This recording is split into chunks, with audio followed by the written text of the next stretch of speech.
Assalamu alaikum students, how are you? Today we have to do the answers of question number 6 to 8 of book and question number 1 to 5 of workbook. Okay, we will start from question number 6 of the book.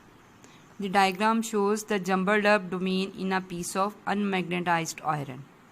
You can see that this diagram shows a piece of iron in which the domain is jumbled up. Question number 1. Draw a diagram showing what happens to these domains when a magnet is held nearby.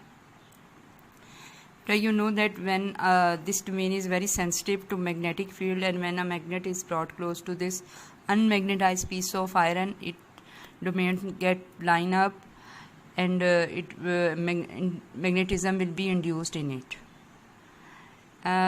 You have to show this with the help of diagram. The diagram is on page number 51.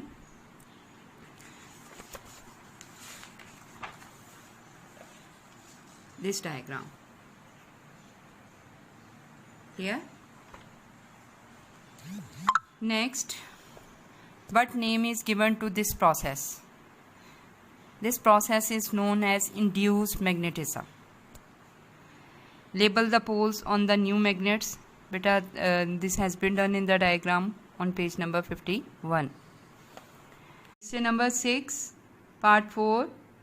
What happens to the domain when the magnet is taken away? Explain your answer. When the magnet is pulled away from the magnetized iron rod, it will loses its magnetism, and because it was a temporary magnet. Question number 7. What is a solenoid? A long, tightly wound coil of wire is called a solenoid. Describe the magnetic field produced by a solenoid. When a current flows in a solenoid, the magnetic field looks like just that of a bar magnet. Part 3. Give 3 ways in which the magnetic field produced by a solenoid can be made stronger. The field produced by solenoid can be made stronger. Number 1, by increasing the current. Number 2, by making more loops of the same wire. Number 3, by putting a core of iron or steel inside the coil. Question number 8. The diagram shows a reed switch that is normally closed. When a magnet is nearby, the switch opens. Beta, reed switch is an electromagnet switch that is used to control the flow of electricity in a circuit. When there is no magnet close to the switch, its contacts are closed. And when magnet is brought nearby, its contacts open. Now what we have to do, we have to design an alarm system using this switch, which will sound an alarm when a door is opened. And we have to include battery, reed switch, magnet and a bell in our circuit. And explain how your alarm works.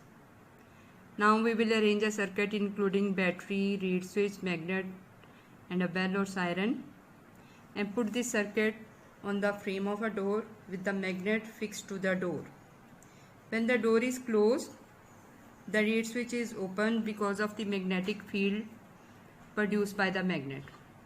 But as soon as the door is closed, magnet goes away from the reed switch, its contacts will close, making the circuit complete, and the alarm will be triggered. Thank you.